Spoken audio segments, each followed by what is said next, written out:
Welcome to the TAC meeting 3. I'm very excited you guys are here tonight. Excited to talk about some code. I hope everybody knows who I am. Haley Campbell, I'm a senior planner, project manager for this project, since this is the 3rd meeting. But I will have other people who may be new faces tonight. I'll have them introduce themselves. Chelsea. Yeah, so I'm Chelsea Hartman, since I don't think all of you can see me. Also senior planner. I'm working on the climate friendly areas project, which is why I'm joining you all tonight. And she'll be talking during the presentation at certain points. Sandy, do you want to? I'm Sandy Belson, the Comprehensive Planning Manager. And Sarah. Hi, I'm Sarah. I'm the admin for and helping Haley with this project. So the agenda tonight, it's the same agenda as usual. We got 2 hours, 10-minute break halfway in between. We're gonna just go over the agenda real quick and then we'll jump into the actual presentation slides. So the topics tonight, we've got disclosure of conflicts of interest, the TAC meeting minutes from the 2nd meeting that we need to have approved, the legislative code amendments. We'll talk about the mixed use districts.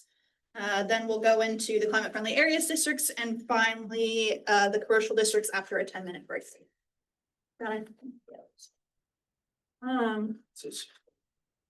So I think I will start by asking for a disclosure of any potential conflicts of interest.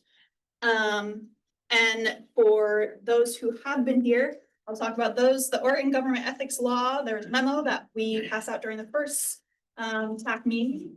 And it just says public officials may act in compliance with ORS 244-122 by announcing any potential conflicts of interest once on each occasion that the topic which presents the conflict of interest is discussed. So because we are talking about housing today, we have to declare any potential conflicts of interest that might occur for your work in Springfield, Lane County, when it comes to housing.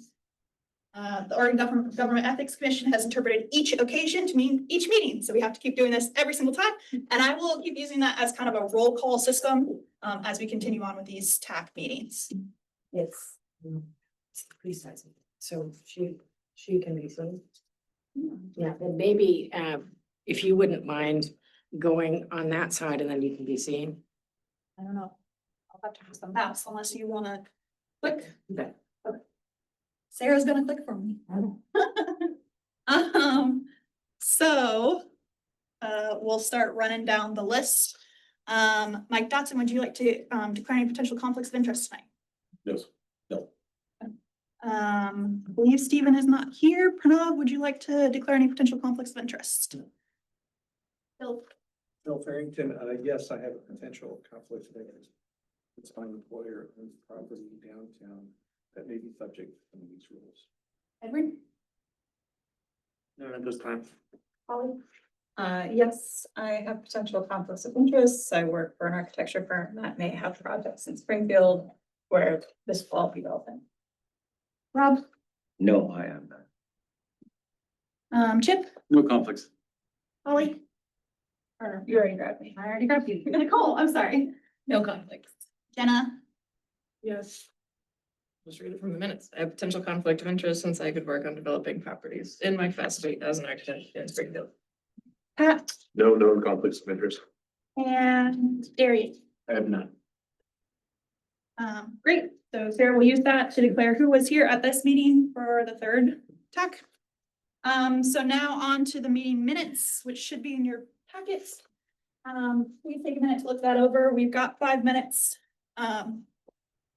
Please note if you have any suggestions for edits, anything that was not clear in the minutes, any errors that you might see as you've read this, hopefully in your packet.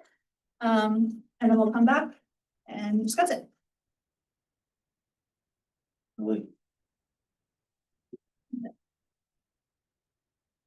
So have you already something? I think so. Yeah. I don't currently have any conflict of interest, but I could always have one in the future. Okay. So, Well, that's why we declare every meeting. See, John's got it down. Every meeting, we got to keep doing this. Mhm.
Okay, keep us rolling along. Everybody had a chance to look.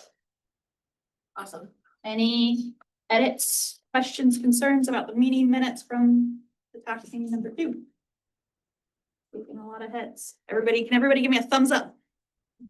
Awesome. All right, we're gonna, yes, John.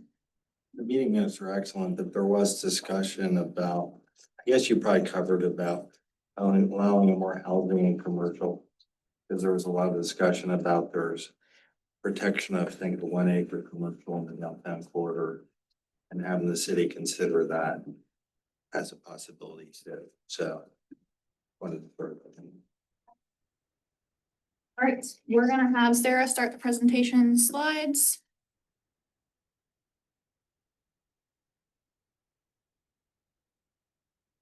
Very good one. Yes, ma'am? Yeah.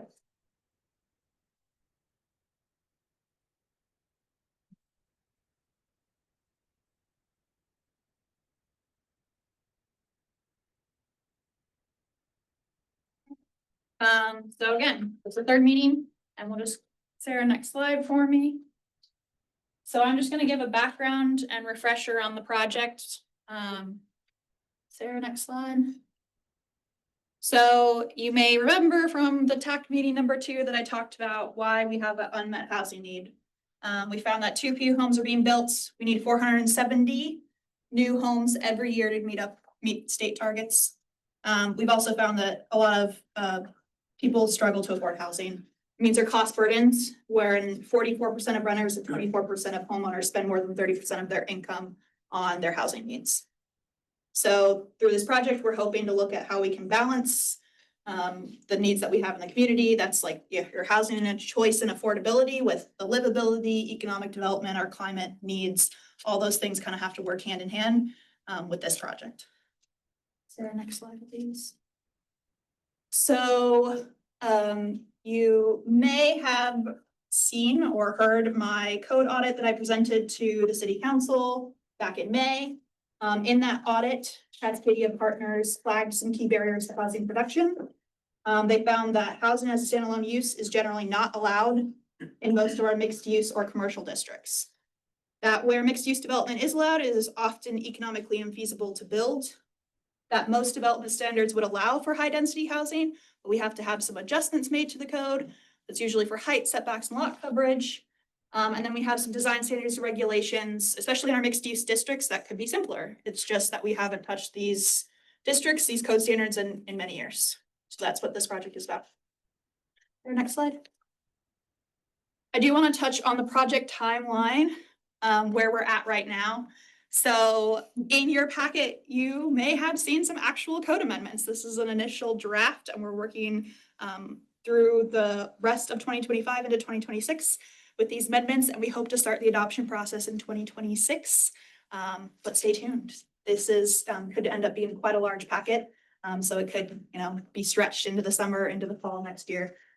So when we say we're starting the adoption process, that's when we'll go to council and the planning commission at public hearings and we'll ask them to make a decision on these draft amendments. Next slide, please, Sarah.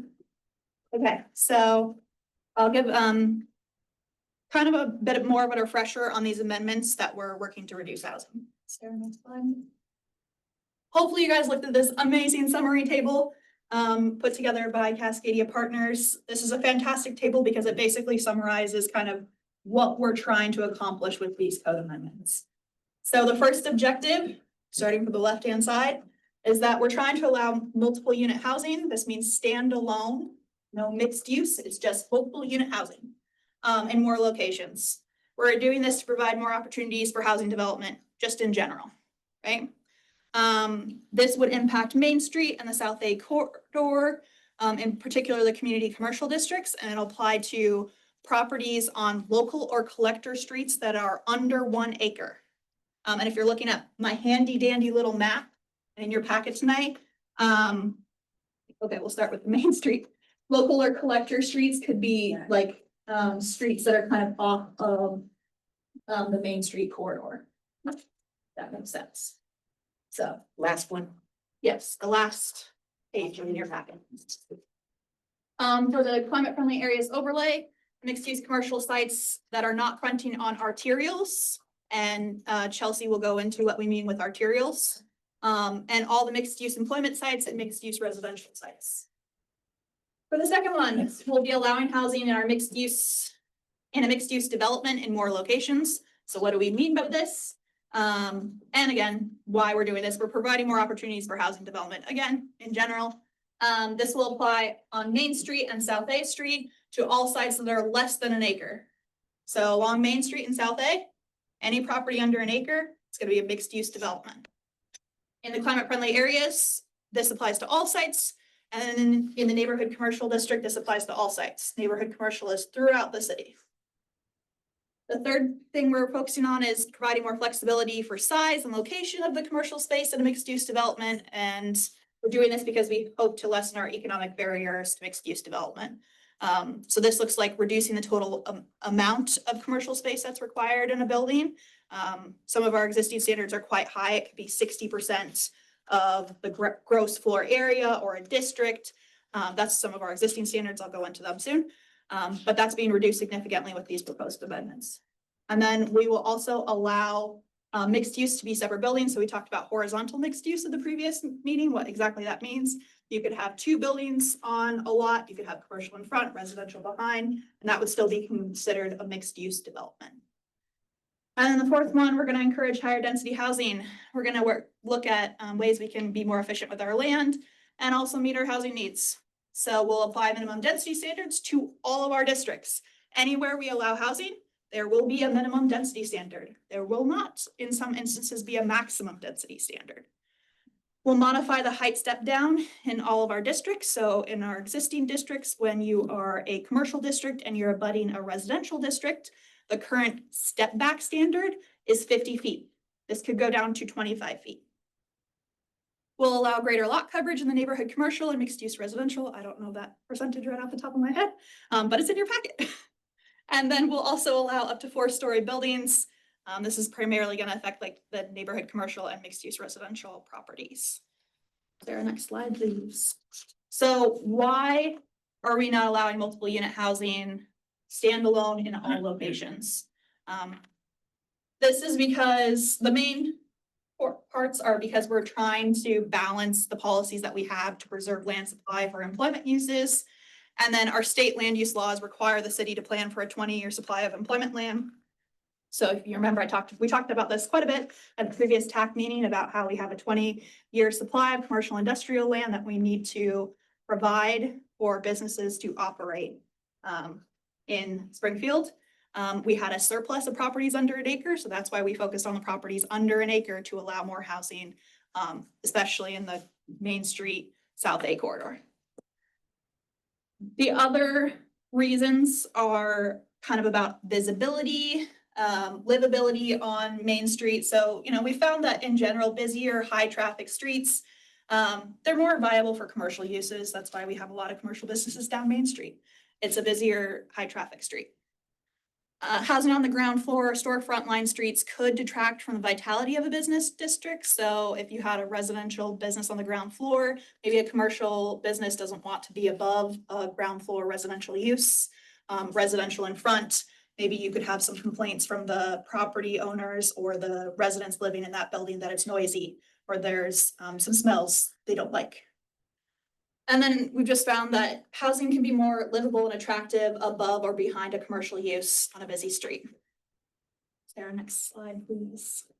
Okay, I know you guys have sort of seen these maps before, but we've also got the more in-depth maps in your packet if you want to look at it.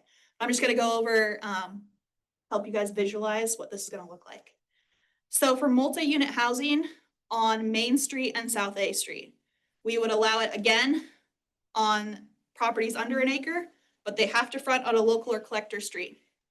So it's a little bit more better here between 42nd and 54th. You can see like off of 44th, these are all properties that front on a local or collector street. So these are areas where we would allow that standalone multi-unit housing. That makes sense? Everybody gives me a thumbs up if that makes sense. Awesome, good. Okay, then there's some mixed use areas designated by the East Main Refinement Plan. So does everybody know where the East Main Refinement Plan is? Anybody? What the state of it is? Where it is specifically located. Actually, these should have been switched. Sorry. So East Main is generally between 42nd and 54th. So this whole area on Main Street, you're seeing it kind of in the blue color on the maps. That just says that we are not really applying, that it has to be part of a mixed-use development, it has to be standalone multi-unit housing. The existing standards in these areas apply regardless. Not changing, they're staying exactly as they are. Sarah, next slide, please. For the climate-friendly overlay district, Chelsea, do you want to talk about this? Yes, so the Booth Valley Mixed Use District that exists in the downtown climate friendly area, or CFA that we're gonna be calling it, is going to be rezoned to mixed use employment as part of the housing and design project. Oh, yeah. So the Booth Kelly Mixed Use District that exists in the downtown area currently is gonna be rezoned to mixed use employment as part of the housing and design project. But for the CFA, what's important to note here, for our mixed use commercial sites that exist in downtown and Mohawk that are not fronting on arterial, and all of the mixed use employment and mixed use residential sites will allow standalone multiple unit housing. So the big change here is we're trying to open up housing opportunities for most of the CFA area outside of the arterial. So trying to reserve that ground floor commercial requirement that currently exists on our key streets downtown and in Mohawk. And for mixed use residential, no change there. It's already pretty permissive of housing. I apologize, I don't have a handy dandy like side map, but Chelsea has some big maps there for the climate friendly areas, and there is also a bigger one printed in your packet too, if you want to look at that, what she's kind of talking about. What are those properties that are not fronting on an arterial? In the code language right now, it just says lots or parcels. So I think for this, that we got into this with the slides, so it might be a difference in the language we're using on the slides and what code is supposed to. So individual lots or parcels. So if there's a tax, there could be a development site. Maybe it has a portion that fronts, a minor portion that fronts on a particular street. But the majority of it, and maybe the primary area to be developed, is not. How do you define that? And might you consider a different term than site? Maybe Yeah. like development site, or even a different term than frontage, maybe like primarily fronting on an arterial street or something like that. Yeah, I think that's a good question. I think the code language just says lots or parcels and not sites. But that could be clarified further. This came up an example in Mohawk where it's 3 tax lots, but it's 1 development site. Only one of them is truly fronting on Mohawk, but the rest are fronting on a different street. So it's like, well, how does that work? Does that get pulled in? So I think that's something we could look at clarifying. And we have sort of some language for that in the commercial districts, which we can go into too, what that could potentially be carried over into the climate friendly areas. I'm just gonna wait until Sarah gets back. Go to the next slide.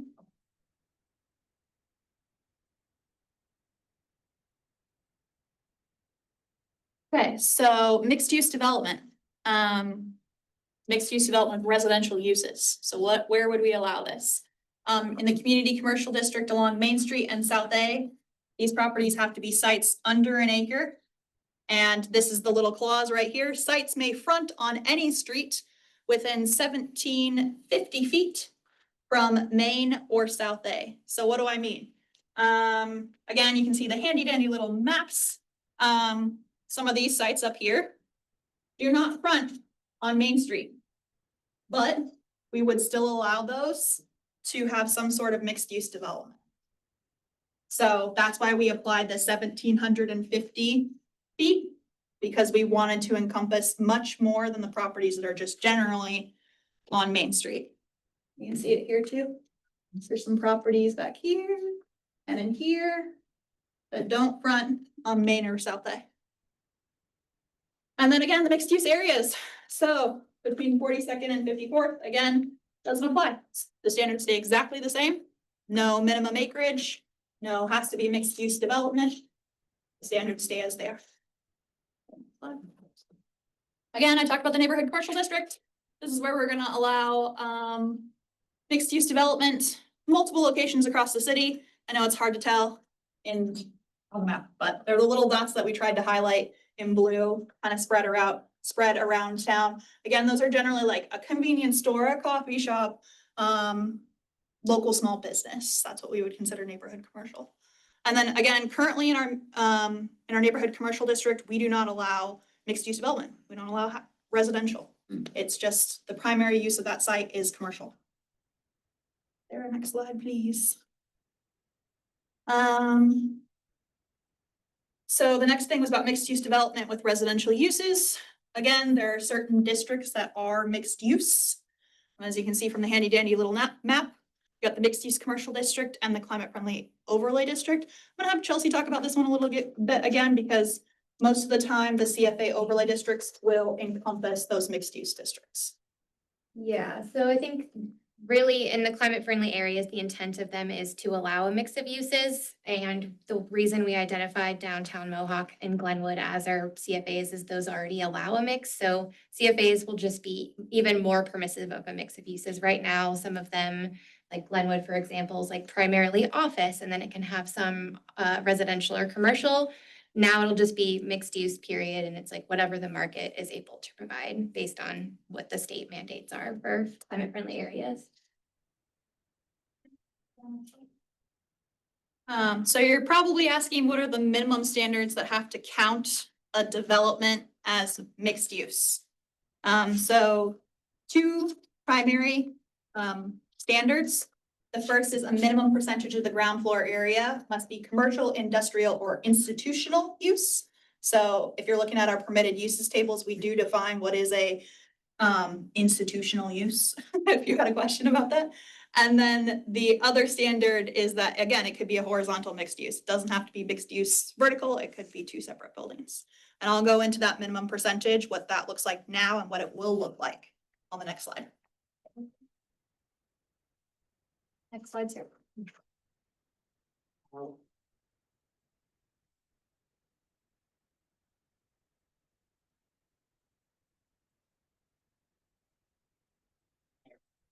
Technology, don't you love it? Okay, so how much commercial space is required in a mixed use development? And again, another beautiful table. We love them. So in the community commercial and neighborhood commercial district, the current standard is that generally we don't allow housing except in that East Main area, again, between 42nd and 54th. That is a mixed use area where we would allow a mix of uses. And in the proposed code, it's exactly the same for both. The minimum would be 30% of the ground floor or 10,000 square feet, whichever is less. For the mixed use commercial, the existing standard is that 60% of the ground floor area must be a commercial use. The proposed code, again, is that 30% ground floor area or 10,000 square feet, whichever is less. For the mixed use employment district, this would replace the Booth Kelly mixed use district in downtown and the mixed use light medium industrial community commercial in Gateway. Those two districts would be replaced with this new mixed use employment district. That mixed use employment district does exist in our code. We're just modifying some of the standards. So the new proposed standard would be that 60% of the ground floor area or 10,000 square feet, whichever is less, would be the new standard. Again, that's to basically retain the use as either commercial or industrial use. We are allowing housing there now, where we typically haven't in the mixed use employment district. And then Booth Kelly mixed use, as I just mentioned, the current standard, you guys might find this interesting, is that residential uses must be encouraged as a second story use above commercial or industrial and no more than 35% of the district. So this could be something that we will talk about tonight if we could apply that standard in the new mixed use employment district. Sarah, next slide, please. Okay, so ways that we're encouraging higher density housing. So there's a couple of standards that we're looking at. The first is applying minimum density in all of our districts. Again, anywhere you allow housing, there's gonna be a minimum density, whereas right now there isn't. So in East Main is a really great example of a developer could come in and they say, our refinement plan says you could build under the R2 or R3 standards. Well, what does that mean? There's like, there are density standards, but there's not really like clear, what do we mean by those density standards? It's kind of choose your own adventure of what kind of density you want to apply. So now there's going to be a minimum density across the board. 15 units an acre for mixed use. Standalone residential, that would be multi-unit housing, 20 units per net acre. Again, we're gonna modify that step down. So that's when you're abutting a residential district. We're gonna go from that 50 feet down to 25 feet. So quite a big difference there. The intent is just to enable more buildable area without expensive construction techniques. So again, usually what this would look like is if you're within that 50 feet, then you have to reduce the height of the building to be roughly the same as the abutting district's height. So if the abutting district, the maximum height is 35 feet, within that 50 feet, your building, even if it was multifamily, would also have to be 35 feet. And that's within 50 feet of the boundaries of your abutting neighbor, I guess you could say. So it's going from 50 feet down to 25 feet. Not a big difference there. We're gonna increase the maximum lot coverage in the neighborhood commercial and mixed use residential districts. So the intent here is to just build higher density housing, taller buildings in general, or more lot coverage. Jenna? So in that step down, sorry, if you're in a cross the street situation, Mhm. I mean, the street is usually wider than 50 feet. Does that mean you would have full height on your side of the street, or is it from like the center line of the street? Where does that measurement start, from the property line? So it doesn't apply if you're across the street. Okay, It's just- only if you're abutting. That's a good point. Everybody got that? Everybody knows what I mean by abutting?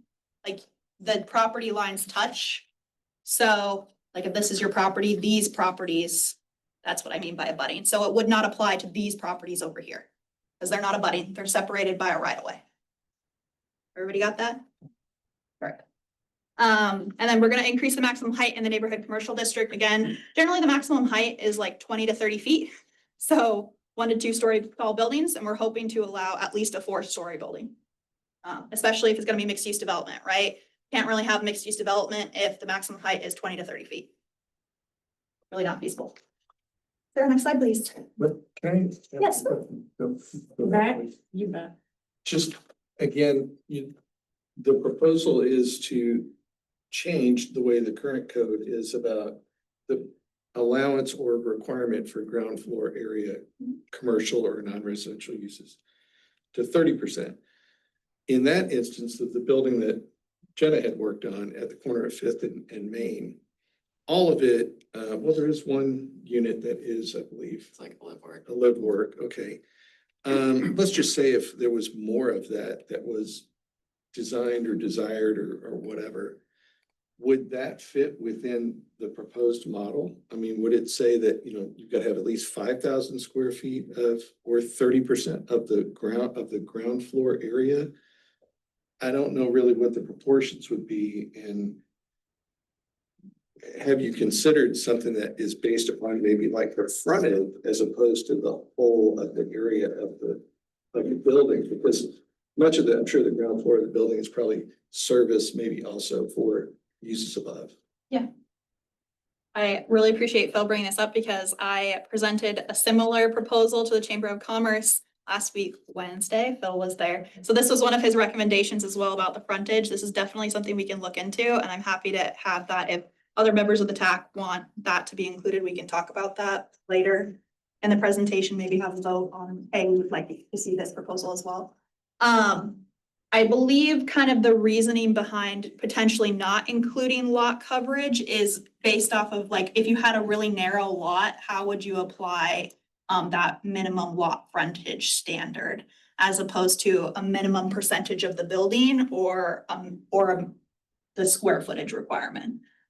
So it makes it really hard if you have like a site that's internal to a street. So like, how do you apply a minimum frontage when you have a very narrow 20 to 30 foot wide parcel that barely fronts on Main Street?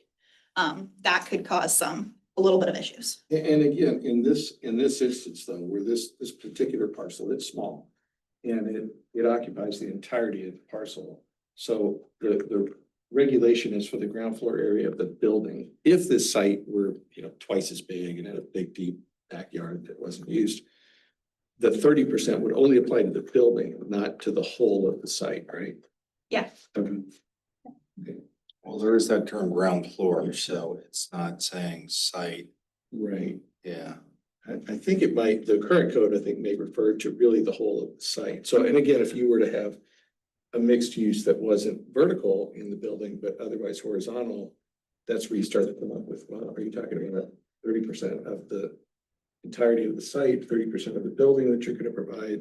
What's the relationship for frontage? Well, I'm glad you asked that, because I tried to do math here a minute ago, saying it's a 1 acre site, you build at 95%, 30% with ground floor, and the math wasn't working, but it's not specific to the site, it's specific to if you have a building, which I guess is better. Is that more flexible? So if you had a site that was, say, twice as big as this parcel, and the building was only on half of it, it would still be 30% of, and you only proposed Yeah. that building. Yeah. It'd be 30% of the ground floor of that building Exactly. size. Exactly. Okay. Or 10,000 square feet, which Uh, is probably 10 or much higher. 5? It's 10, 30%, 30% of the ground floor of a building or 10,000 square feet, whichever is less. I said 5 there. Okay. Neighborhood commercial. Oh, I got you. For context, that building's around 5,500 square feet on the ground floor. That So- building was 5,500? It's like, yeah, Yeah. just on one floor, the footprint. So that's where I was also thinking about the minimum requirement of whichever is less. So that 30%, if it was 5,000 square foot site and it's 1,500 square feet or something, that's the frontage you gotta have. The rest of it could be live work units on the ground floor, and that'd be okay.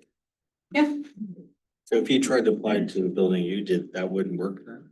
No, it does, where ours is way more commercial. We have tons of commercial on our ground floor. But if you wanted to do more housing Yeah. with the live work or whatever, you could Yeah. under the proposed code, right? Okay, thanks. no worries. Okay, now we're gonna talk about the actual amendments.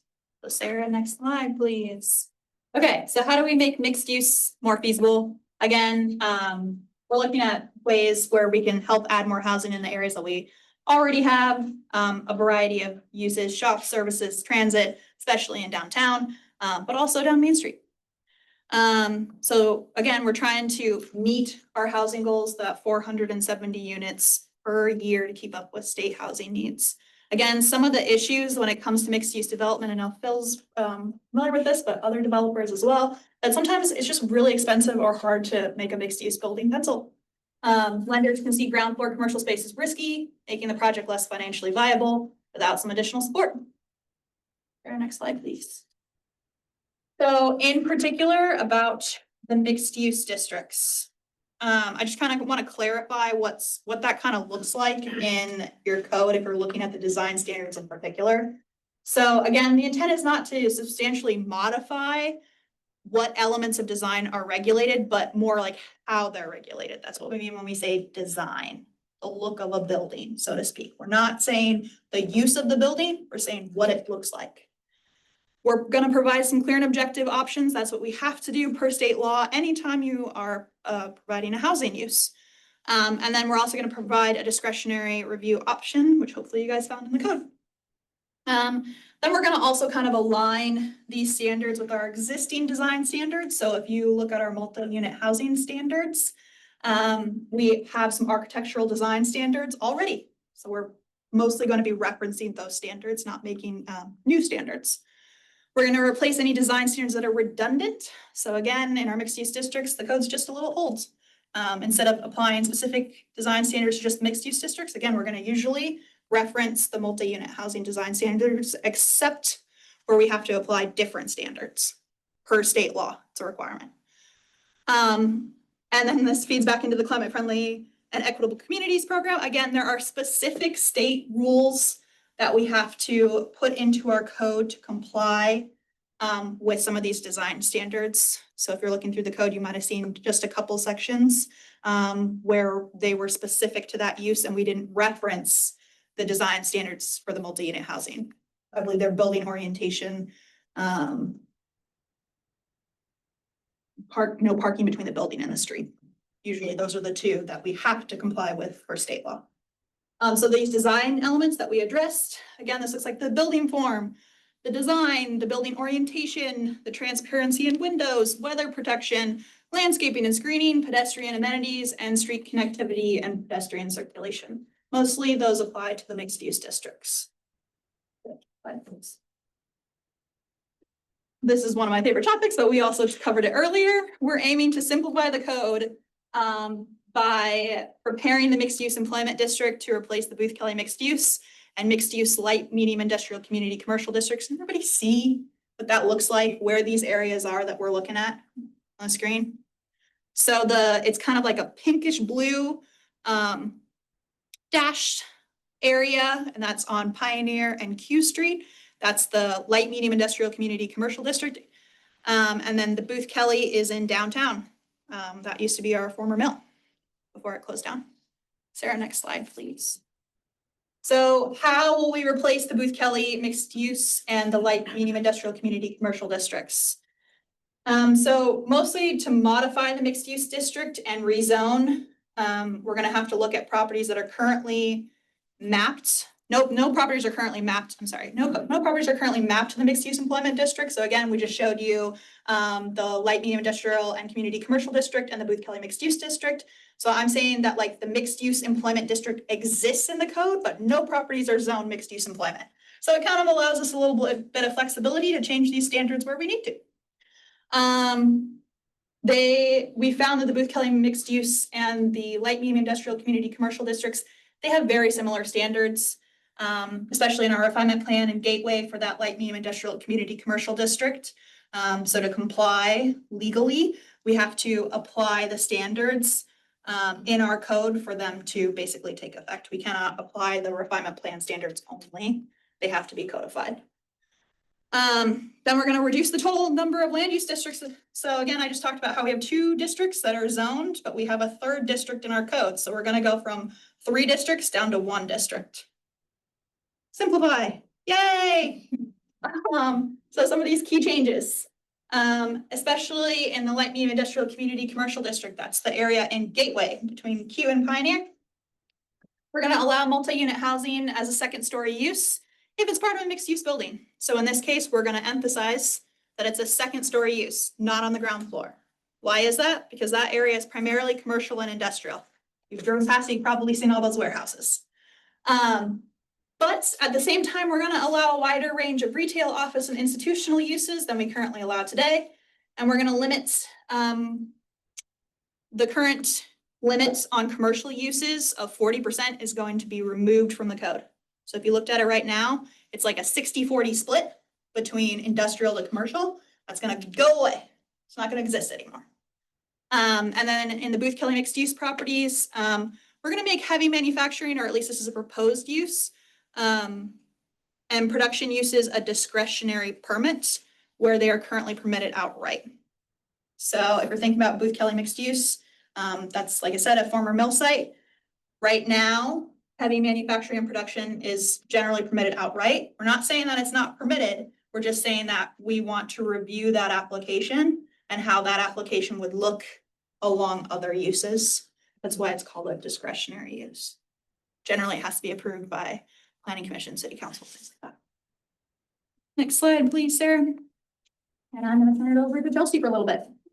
And I know maybe climate friendly areas have come up in previous meetings, but I don't know how familiar most of you are. I know some of you are that I've talked to over the years.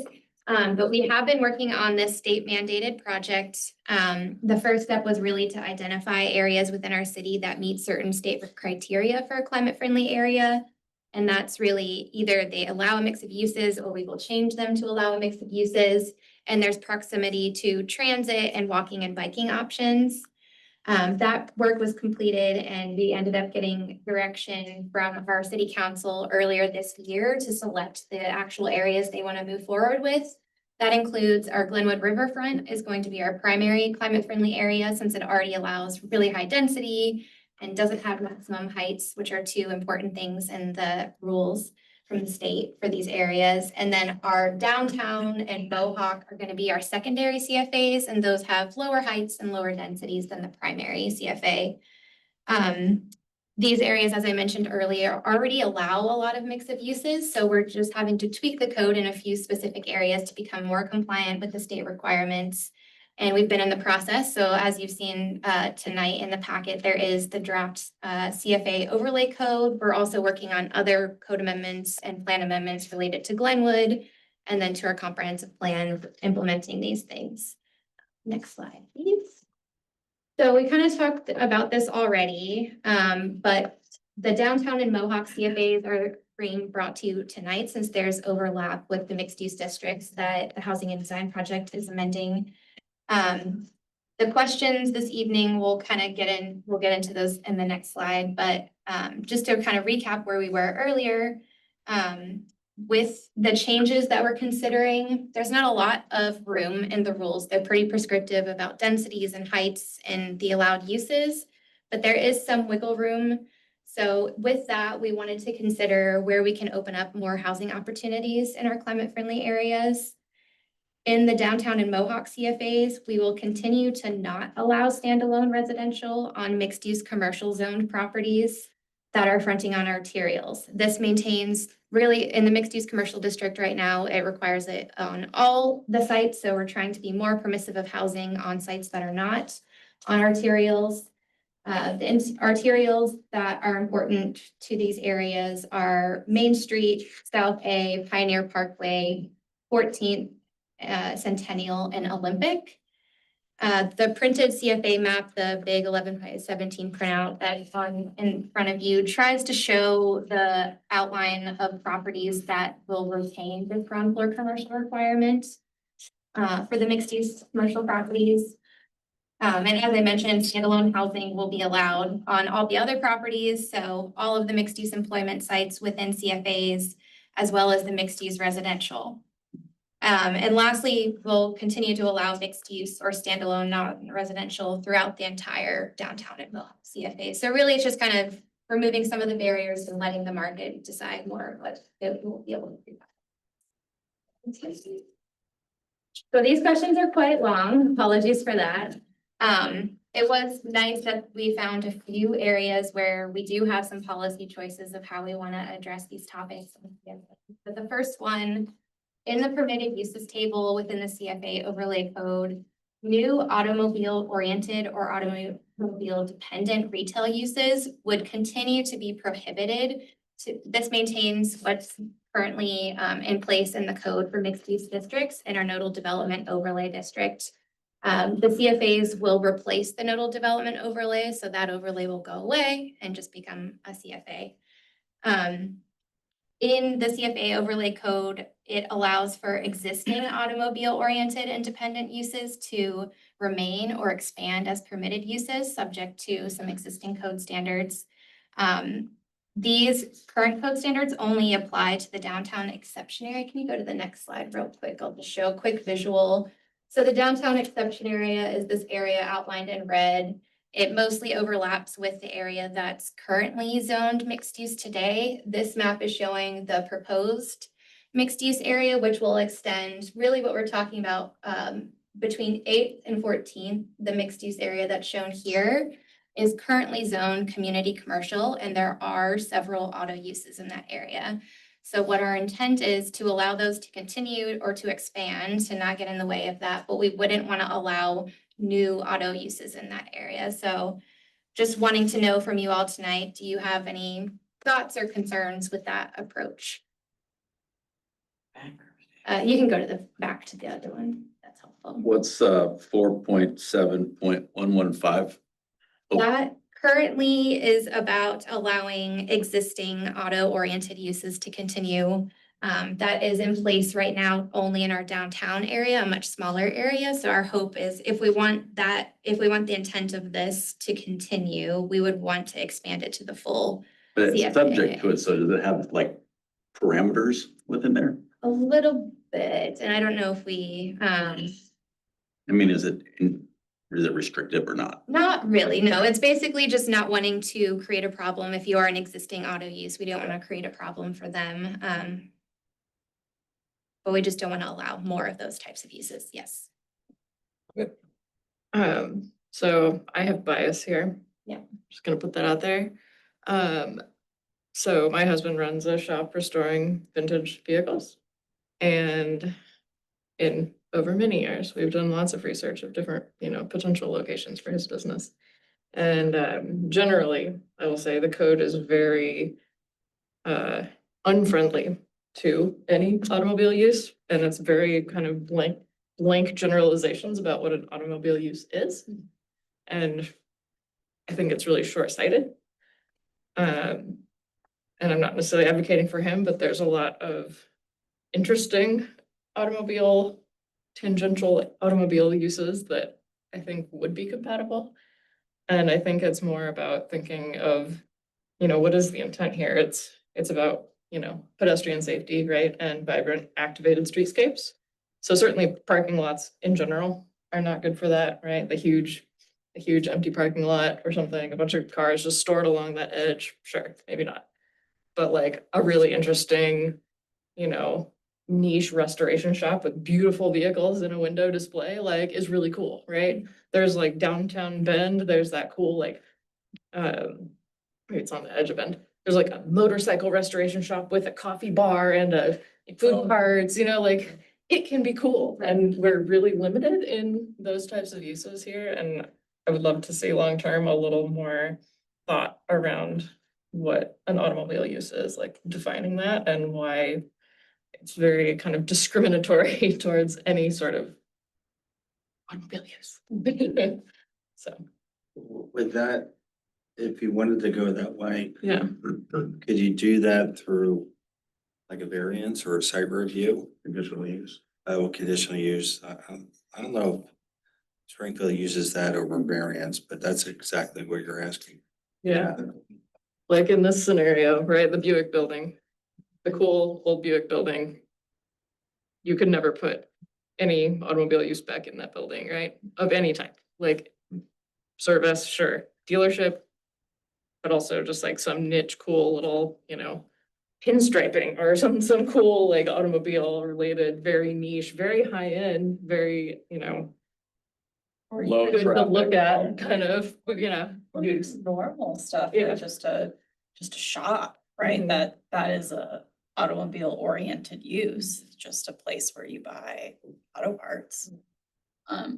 Is this mandated by the state No. or is this? This is more existing, so it's existing code and policy, so I think it's just a question, do we keep that in place? So the CFAs do not require us to prohibit, well, depending on who you ask, I do not read the CFAC rules to require us to prohibit auto uses. They do require us to permit non-automobile oriented, and there are things in the walkable design standards about encouraging walkability and pedestrian design and those things and discouraging drive-throughs.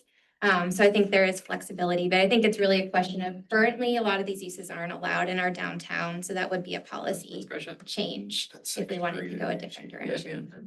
I would recommend having that, what you just said, manage it rather than an outright prohibition. Design standards. Yeah.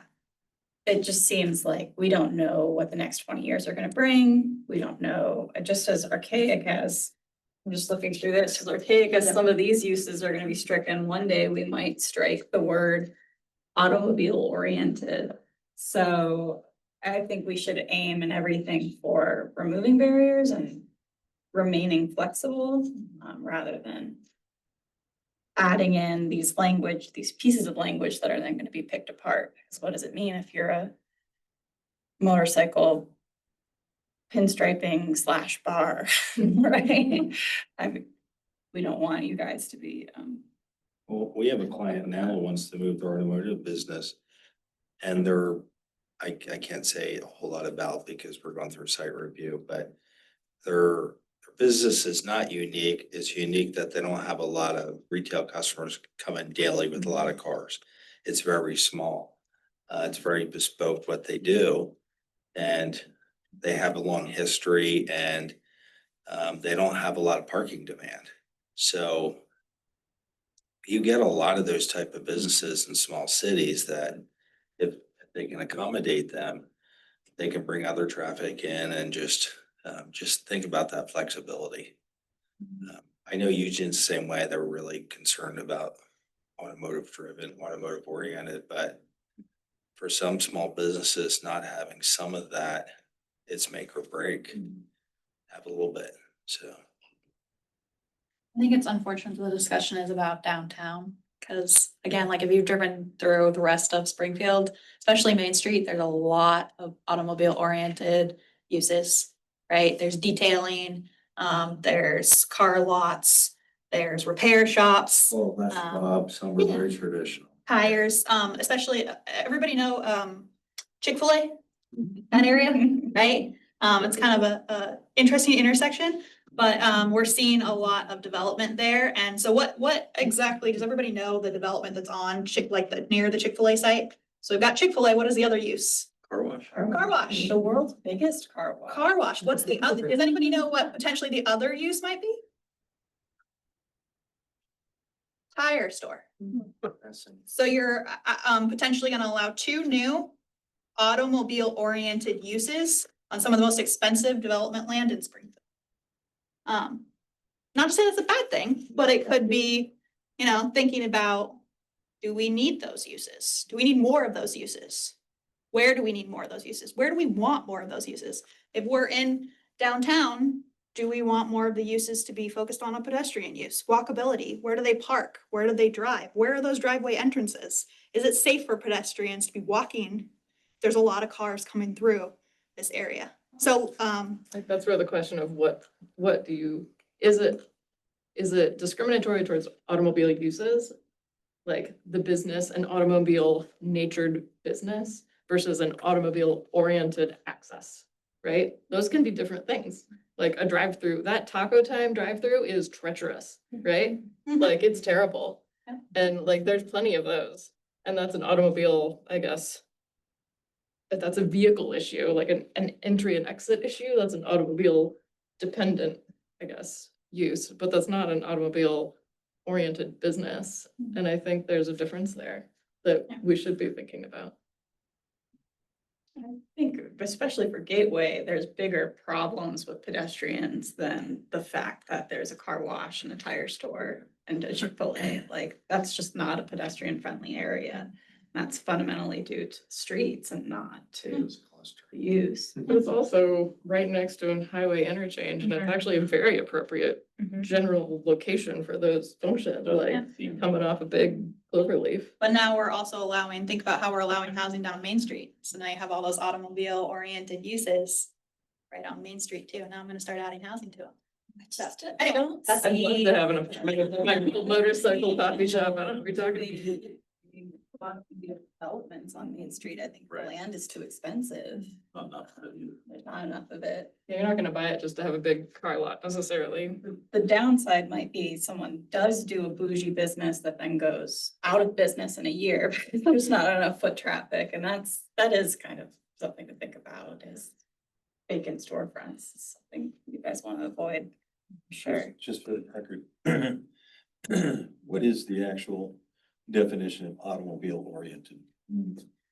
Because you can go to Fred Meyer's and buy oil for your car. Yeah, so that actually would be, so it's really dependent on like, is it an auto dependent use or auto oriented? So I believe like auto dependent would be those car sales. Like car lots, service, part of that sales, that would be that auto dependent. Auto oriented would apply to gas stations. I could have that mixed up, but I think, one is that dependent on that type of use. Definition of the oriented and. Yeah, so gas station would fall within that oriented use. Can you make that subject to design review? We could, so this is something we've talked about with Eugene's staff because they're wrestling with the same challenge of being pretty prohibitive of a lot of these types of uses. And I think they are thinking about going the route of regulating through design standards instead of like, don't really care what the use is. It's just like, if it is gonna be this, it needs to have certain driveway access and pedestrian amenities and those kinds of things. So I think that's something we could consider. There is flexibility in this aspect of the rules at least. Well, you guys require site review for anything in the city, so there's a land use application automatically. If there's flexibility in that, that would help, it could definitely help. And honestly, a lot of times the planners try to do that. So they're looking at code and they're saying, see what you're trying to do, you're this far from the intersection. It's maybe for do X, Y, and Z, but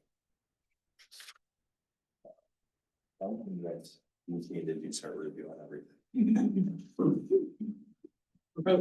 Are we focused just on downtown with this conversation? Just found in Mohawk, it would apply to both those CFAs. So that, and currently that's in place. So most of those areas are already in the nodal development overlay, which is pretty restrictive on these types of uses. Does that also include the Glenwood area? Glenwood is a different animal, but similarly is very probably more restrictive on auto uses since it is a multimodal mixed use area, which is a whole separate state thing. So that one we're not changing or proposing altering because that's just a little bit more difficult, but I think we have a little bit more flexibility with downtown and Mohawk. But it would be a change from current policy and code. So I think that's why we're bringing the question forward. Have you considered, as opposed to a strict prohibition, something that's a midpoint between site plan review, which is required across the board, to a discretionary use?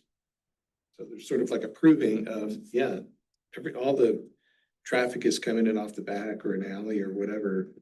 I was just looking at my phone and went to about 5 years ago to Madrid, and there's a way cool area in Plaza del Sol, super walkable. There's a Brooks Brothers store, and then there's a Bentley dealership. The most walkable, beautiful neighborhood you could possibly imagine. But it's just a storefront for Bentleys. I mean, cool if we had that in Springfield, right? Bentley's don't have that many customers. Are you in the market? They wouldn't take chance. Can I see the map, that map again? The other Then forward. curiosity question there with the red outline, does that overlap or interact with the Washburn district? And if so, what would carry more weight, the historic preservation district or these Springfield rules we're talking about? It's hard. It looks like the current red outline is the downtown exception area where this applies now. If we changed it to be the CFA, the downtown CFA was deliberately exclusive. We did not include the Washburn historic area pretty early on. That was a clear, like, we don't want to touch that.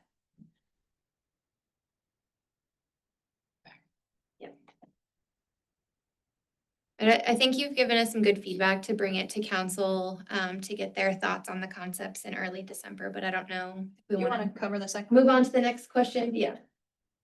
I wasn't sure how we're doing. But so the other question, so also in the CFA overlay code and the development standards, staff are proposing to revise the existing maximum building setback standard to apply to sites with frontage on arterials only within the downtown and Mohawk CFA overlay. The intent is to maximize uses on corridors that provide the most exposure by requiring buildings be closer to the street. The maximum building setbacks exist in the code in the downtown mixed use area. So generally whatever's designated mixed use currently, but there's a lack of clarity with other code language for the downtown exception area, which is that red outline that we were looking at earlier, which is essentially the same area. So the downtown mixed use area says there is a maximum building setback. The downtown exception area says there are no setbacks, and it applies to the same area. So it's kind of unclear. It seems like there's kind of maybe no setbacks that technically apply, but there was the intent that they do in order to encourage buildings to be closer to the street. So our kind of middle ground approach was, so the question for you all really is, does the TAC support requiring a maximum building setback on arterials in the CFA overlay or removing the setback requirement altogether?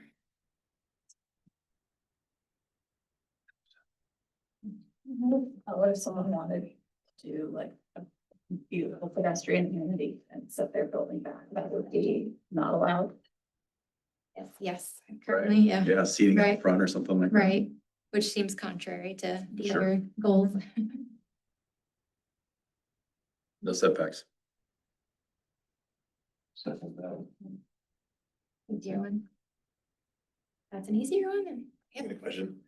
Talking about busy streets and right of ways and property lines, and technically you can build up to the edge of the parcel. There's potential that some right of ways would become so wide with cars that the sidewalk and the ability to walk between the street and the building would be inhibited, or at least uncomfortable.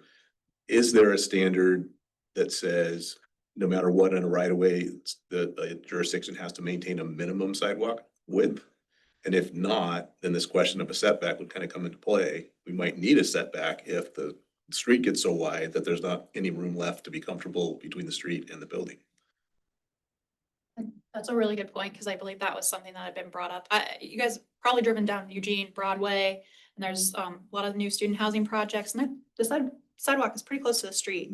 That's a pretty busy street, and so some of the design standards could be that you put like a stormwater filtration closer to the street, so it provides a bit of separation between the street and the sidewalk where pedestrians are walking. But I know Sandy has a comment. Yeah. I mean, what we have to address that issue throughout the city is a special street setback. So in areas where we know we have limited street right of way and there might be a need for it in the future, we have a special street setback that requires buildings to be set back more than they otherwise would be. So that's not true for all streets. It's only those streets where we've identified a need for that special street setback. Yeah, a lot of times they'll pick that up at site review to say if, say you have a lot that has 40-foot right of way, but all the adjoiners are 50. Yeah, there's an old sidewalk in there. Like, let's talk about. They may say, you're gonna have to do a future dedication of that, but on all the improved streets, if the sidewalk's in, curb and gutters in, landscape strips are in, that wouldn't come into play usually. You just go right up to it. Unless they're planning a big road improvement project. Up to that street. I see that the Mill Street has been opened up. And I noticed that because it's near my office, but it has a very wide sidewalk. It has a bike lane with a sidewalk. Yeah, is that where your place is that you worked on? Still happening. She's working on it. Is that the plan for the future, or is that just for that particular street? That's for that street. Okay. And that one, they didn't make it wider, they just took one lane of parking right away and switched it to bike, dedicated bike. Just right there on the street. Yeah. Okay. It's still just, yeah, it was 2 lanes with parking on either side, and now it's 2 lanes with parking on one side and a bike lane on the other side. Great. Those setbacks also limiting the effective capacity of housing or use on those things also. Taking out on-street parking? Definitely could. Yeah. I think they earmarked Mill as being a pretty big pedestrian connector, Yeah, it connects to the D Street bike Yeah. path and stuff, yeah. but they've done that a lot in Eugene where they'll take roads that are main bike paths and put it 2-way with flex post delineators on. It has helped the biking, so you get more through there, so but it could definitely hurt a multifamily that has limited on-site parking where they have patrons who need to park on the street. That could be a challenge.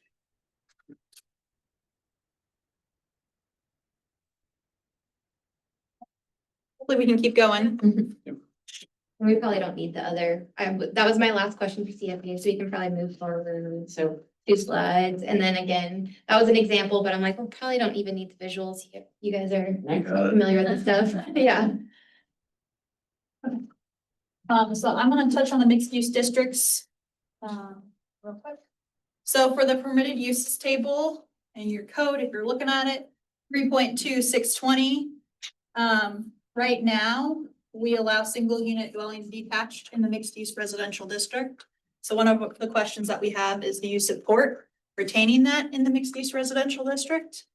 And do you support allowing middle housing in the mixed use residential and mixed use commercial districts if they meet the minimum density standards of 20 units per net acre? Middle housing, does everybody know what middle housing is? Duplexes, triplexes, fourplexes, cottage clusters, townhomes. ADUs, not ADUs. ADUs are not middle housing. ADUs are not middle housing. It's a ridiculous thing that you guys should also address. Different tack. Support, and I get like a thumbs up. I get people's focus, support for retaining single unit dwellings in the mixed use residential district. Support. Are you aware that 20 units per acre would be tricky? Absolutely. That was part of this question, right? So especially with middle housing, right? Like if you have a small site and you have an existing commercial use, and then you want to build, like, let's say a duplex or a triplex above that commercial use, how could you meet the minimum density standards? Could you meet the minimum density standards? 20 units per acre is pretty. That's a full platform standard lot. Well, in Springfield code, everything's net acreage too. All the residential, is that good or bad? Because you can't apply the density to a whole development parcel. You have to net out what, parking? I can't remember. We don't require parking anymore. So what is the net of? Lot coverage, landscaping. If you do provide parking, but generally lot coverage, landscaping, height. Yeah. We've had a couple of projects in Eugene, we had to use the whole lot to get that density, and we were barely making it. We had to net that out, we just wouldn't make it, so. Minimum lot size too. So if you have a smaller lot, you could maybe meet the middle housing standards, maybe. Because you have to factor in like how big is your lot, right? These are not like 1 acre. So if we're having 1 acre, we're saying 2 units on 1 acre. Most of these lots are much smaller. So you could maybe meet it depending on the lot size. And I'm terrible at math, so I won't math. Is there any concern about, the grace we're giving, we're saying yes, but realistically, no one is gonna be able to do that? Or is anyone gonna look at the minimum density standards and ensure that they're? I mean, we will always look at the minimum density standards. But, I would say that like there's some flexibility. There's like the commercial to residential conversion, which I know Jenna's probably worked with before. That's pretty flexible. That just says you could take an existing commercial use and turn it into a residential use. So there's definitely been some questions about like how that applies right now. But I guess I would just say that there is some flexibility. It's just kind of gonna depend on how big your site is, how many units you want to build. If you have, what is a development site, right? That was Phil's question. If you have multiple lots and you have a building that crosses multiple lots, does that count as a development site? So you feel pretty confident there are parcels that can have middle housing put on it and it will meet the 20 unit per acre? I think we are still working on that. I think that, like I said, that's a concern of ours of can we meet the density standard? But we're not saying no, we can't. So this is just allowing it, not compelling it, but you are compelling the minimum 20 units per net acre, which is the same requirement that you have for minimum density on page 17 of our handout for multi-unit housing. Yeah, I'm putting the same density requirement for middle housing as you have for multi-unit. But at the same time, we're theoretically allowing single unit detached housing. Yeah, I guess, I've kind of wondered a little bit about allowing the single unit detached. Has planning done any little lot studies to test it? I get this question off. Yeah, yeah. Cause So I was I'm- running some numbers and saying 20 and what percentage of that is an acre, do 20 units per acre, that's maybe 3 units that you get on there, or 4 units. Could you fit them on there? Fit theoretically, but with a lot studies. That help. Hopefully that's what my consultant will be getting me soon. Hopefully, my fingers. And this zoning is applicable to this little sliver between 10th and 14th.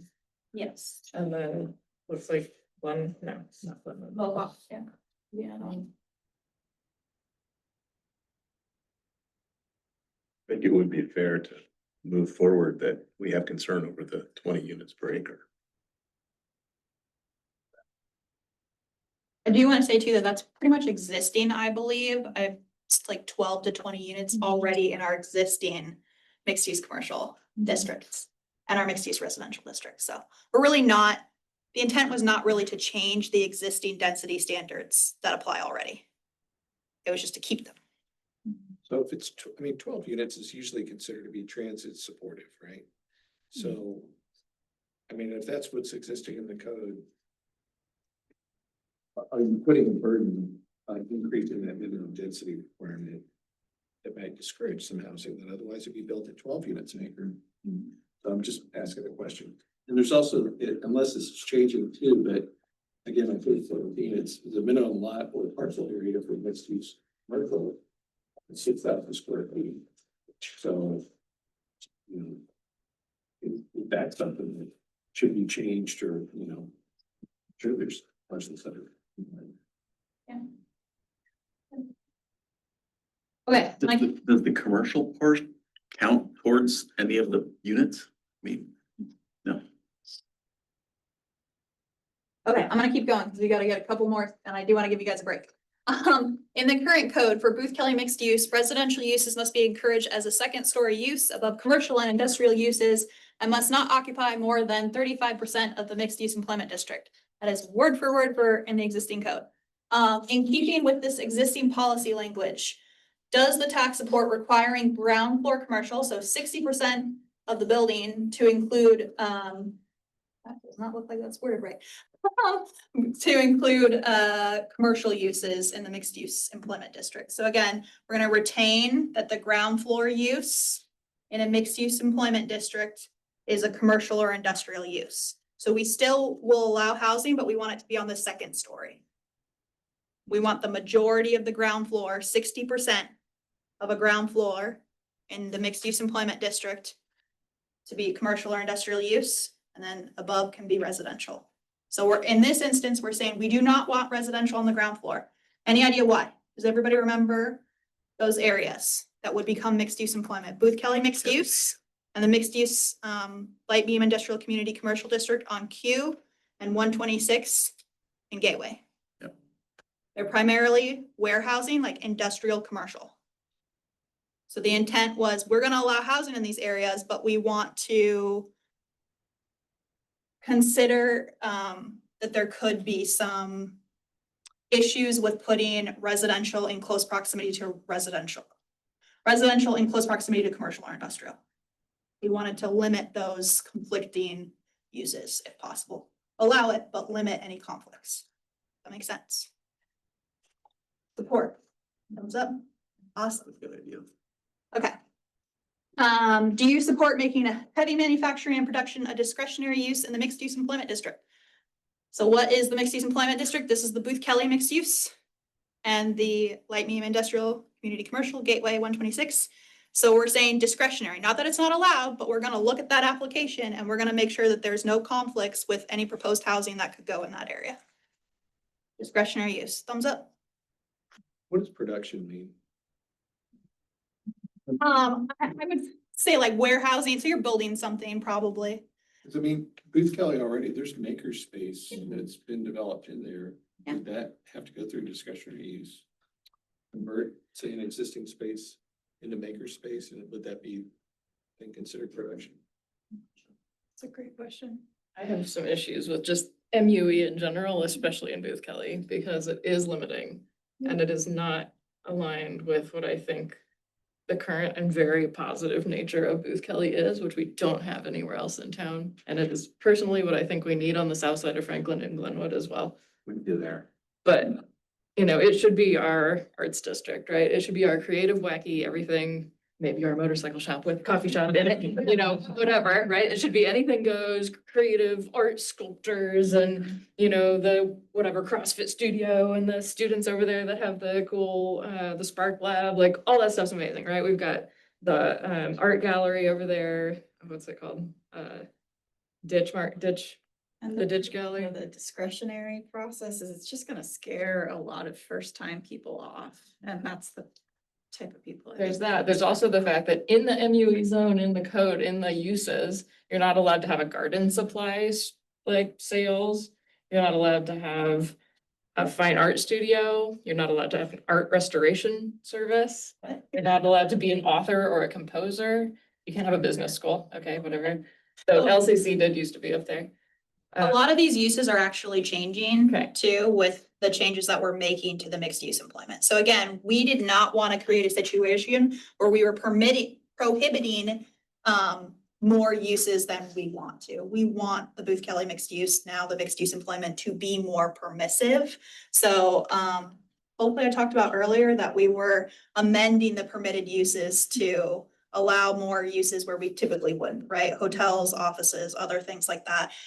A lot of those uses that are in there, like garden supplies or art studios, are pretty much gonna go away, and it's gonna be a simpler permitted use table. Because I don't know if you guys have looked at our permitted mixed use districts, but it's like multiple pages of different types of uses.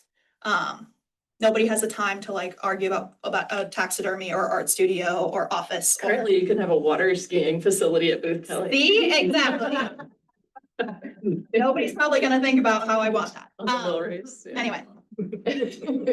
Okay, one last question, heights. Are there any concerns with the maximum height standard when residential uses are abutting an industrial district? So again, this was put in here because we are acknowledging, especially in those areas where we have existing industrial uses, if we put residential or residential uses exist near industrial, you might get some complaints about noise, odors, smells, truck traffic through those areas. We were trying to increase livability, I guess you could say, by potentially reducing height, increasing landscaping in those areas, things like that.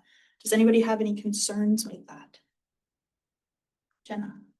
Sorry, I feel like I keep interrupting, but I guess in my mind, I'm curious what, like, I just feel like we have to kind of think about what the intent of this housing is in these districts, right? Obviously, we need more housing. We need more housing. Anywhere we can put housing, we need housing. But if I'm, am I trying to build an apartment complex in an industrial zone? Or am I trying to add some apartments above an industrial space that somebody who works at my whatever shop could live up there? Like, that's cool, right? And they're coming in there with that knowledge that that's what's down there. Like, you're moving into an industrial zone. There's some expectations that it's industrial, right? And so I don't know how much are we trying to cater these adjustments to make sure there's not smells for the apartments upstairs when they know they're moving in above whatever, paint shop. I would not have any problem with doing away with the height maximum. Leave that in the developer's hands. Yeah. They're the ones that are gonna be trying to build this project to sell it. If you can have neighborhoods out by off of the paper mill out there. And drive by there every morning, every once in a while, and smell the smell that's there.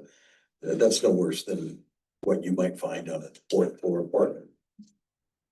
But ideally, I mean, as a builder, I see a need for these kinds of things, but there's some of these that are just so constraining that let them do it. I mean, it's their venture.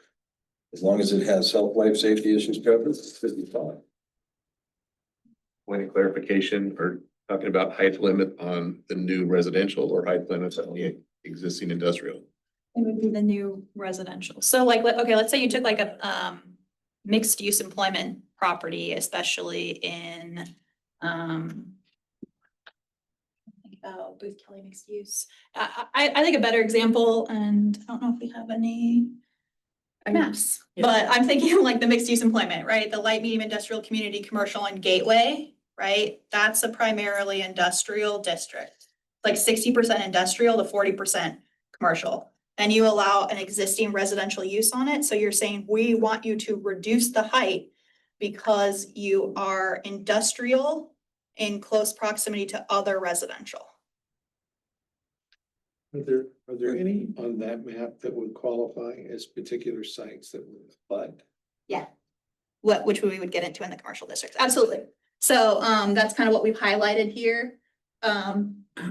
Properties abutting industrial zones, and this is in Main Street, right? So this is talking about the mixed use districts. This is talking about Main Street. So in these maps, some of the black ones are the ones that in general, I'm sorry, not the black, the purple ones are the ones that are fronting an industrial use. So these guys right here, this is all industrial. So where would this apply to? This would apply in the mixed use employment and could apply in these community commercial districts when you're abutting industrial. Okay, so that you could have a height limit. Yeah. That then applies to maybe something that is not, maybe, well, let's see. There's some that abut, there's some that are nearby. Yeah. I would think, like a developer's gonna come in with his eyes open, like, there's this whatever over across the street or a budding. Well, an example is there's 5 mixed-use commercial parcels on A Street, right next to the Union Pacific Railroad, right next to Booth Kelly, that have been for sale for a while. With last year plans for it. If the developers are struggling because they need to get a certain performance density. If you built 8 stories there, you could look over Booth Kelly and see the river, and it wouldn't have the same impact.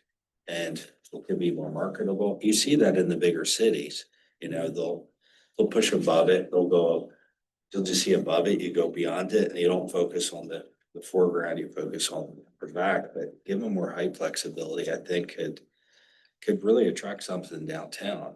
That could be kind of exciting, really. More of the point that I had was, why have a maximum height? Yeah.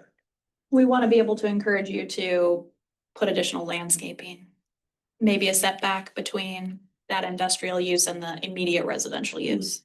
Having a height restriction make me want to put more landscaping in? I think it's in addition to. So it's height and landscaping, general. Tall building might have solar aspect, no, but. Sometimes tall buildings too, you can't really put the landscaping very close to the building if the building's really tall. It's gonna kill that landscaping. Just think, again, just let the developer, the builder do that. But also, if you have people that are trying to get housing, any type of housing that's out there, the last thing on their mind is, oh, I don't have the view that I'd like. I'd like to have a roof over my head, clean place to shave and shower and, I mean, realistically, I just feel like people probably won't be building over 5 stories because it's too expensive.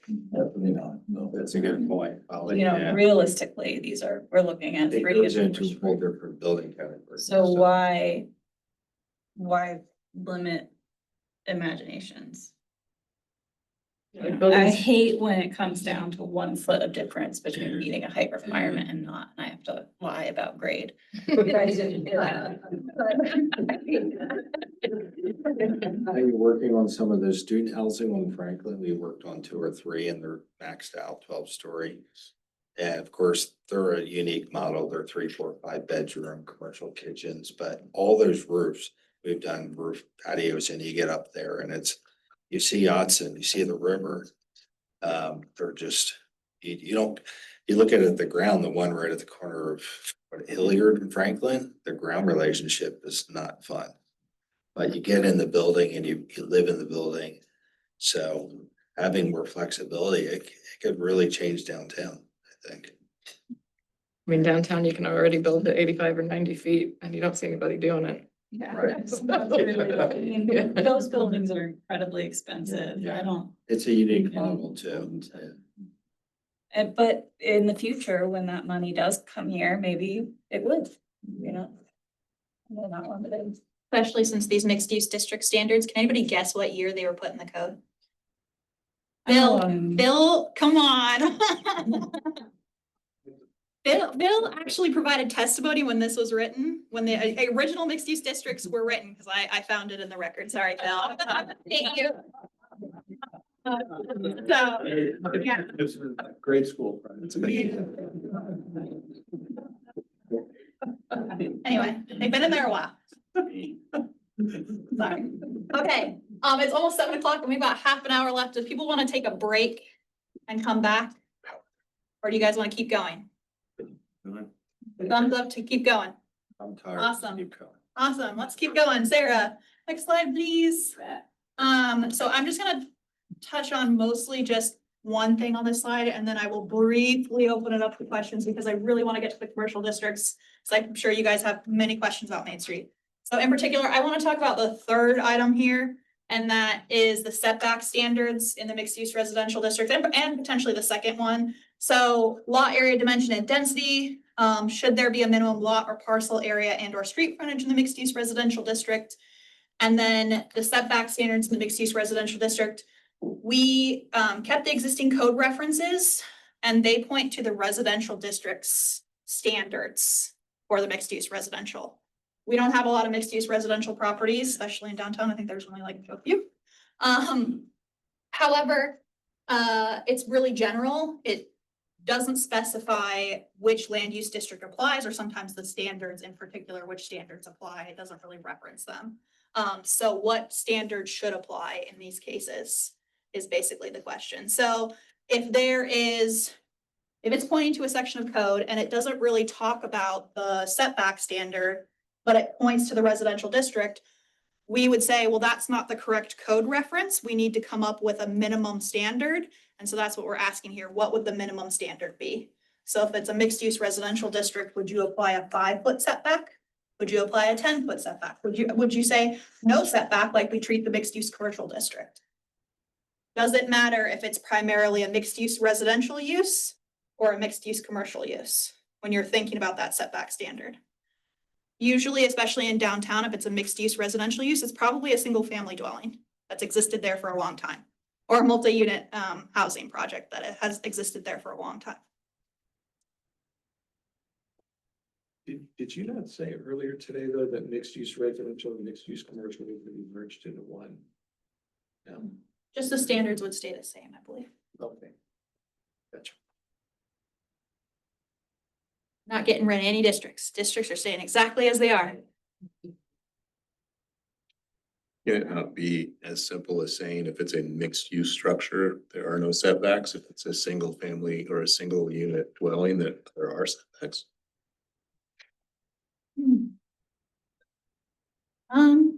Because is the MUR the one that is also needing 20% or 20 units per acre?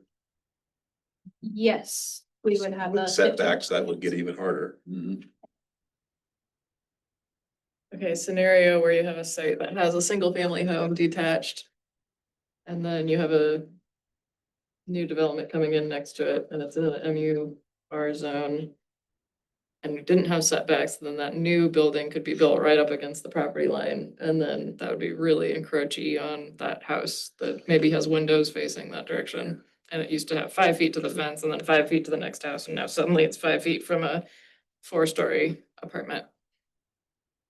I've done that on a couple projects. And then you have to fire code all your stuff. Yeah, exactly. Fire separation is obviously gonna be a challenge too, once you get too tight, but then that becomes a building code issue, so you just have to, Yeah, but you can't retrofit the neighbor's house. yeah. You've got a deal for you.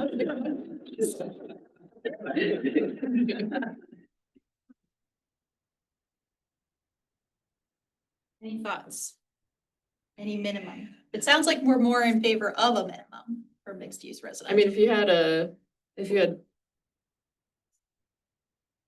So it's tricky because like in downtown, right, where you have no setbacks and you have a commercial building, like you basically have party walls between every building, right? And you can't have, even if there's not a building next door right now, you really kind of can't have windows on the property line. Right. So you're limited, you end up not, you have these big, long skinny buildings and you can only have windows on the ends or do funky innie outies to try to get, or skylights, and then you're limited on, that's only one story gets those skylights, right?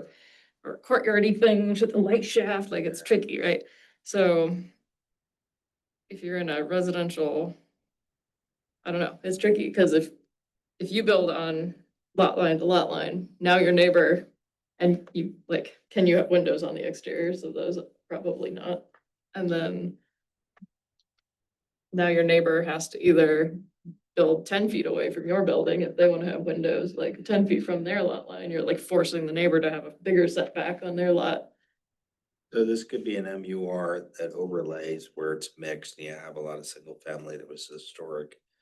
And it's starting to get more dense. I mean, on the road side of the development, if you can go to the lot, mixed use residential and get a density you can build. Yeah, and if you bought 3 lots in a row, you could go party walls or something if you wanted to. You could make it really dense. Negative, someone does that, they're allowed to do it, and there's a beautiful home next door, and now it's 5 feet from a structure. That's a challenge. You see it in the Whitaker and parts of the city where that's a tough one to answer. Or also trying to encourage more density over time, right? So Yeah. kind of like nudging things in that direction. which I is mean, a also a developer problem. who's gonna do that and see that I have an adjoiner that's right there, it could influence their design by saying, I may not go to the property right there, I may do a step back because you get into the issue of fire code. I've had a couple of projects where like, well, you can't put any windows in there. And that means there's no light and that's a restriction, so you step it back. Good luck figuring that one out.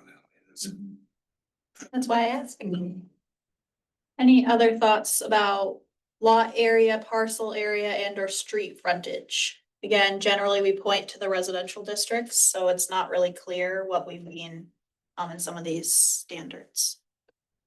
If I don't like that it points to the residential districts, just generally as a concept, I think that's a little funny. Yeah, usage wise, right? If you're in the mixed use district, then it's gonna refer you to the residential district, then you're looking at the residential district trying to be like, well, what standards apply? You'd have to think about like, is it a multi-unit housing? So is it R2, R3? What standards in particular? Creates some confusion. That's why we ask. There's also with the density thing, it's tricky because both maybe for whatever sites or if there's some switching to this. It's also, it was an issue like when some sites switched from R1 to R2, however many years ago that was. Like we've had clients come to us that were like wanting to build an ADU. But that development triggered them having to comply with the density standards now for R2 on their single family lot. And so really they would have had to build 2 ADUs to make it the density requirements, which means they built nothing. So instead of building a unit, they built no units because they couldn't afford to build 2 units, right? And so I think that's something to think about just in general about how these things are applied over time. Like, I think no minimums on lots, area, dimensions, any of that. Cause a lot of that's driven by the developer to come in there and do something too. So. And again, mixed use residential is generally downtown. Is that primarily where it is? Yeah, Okay. I don't think we have any other mixed use residential districts. So There's the Sometimes you were one. designed to do that. Mohawk. Area, East Main. Oh, that's right. See where it East is. Bay. Yeah, All of these, yeah. right? Yeah. Okay. All right, I'm gonna have us move ahead because I do want us to get to the commercial districts. There, next slide, please. All right, for the commercial districts and mixed use developments, sorry, jumped ahead for a second. The CFEC rules require cities to prohibit parking lots and build parking lots between the building and the street, and to ensure building entrances are convenient to the street. We're proposing some new design standards to address these 2 requirements in the code. And again, we're gonna point to our existing architectural design standards for multi-unit housing. And then apply some new transition area standards.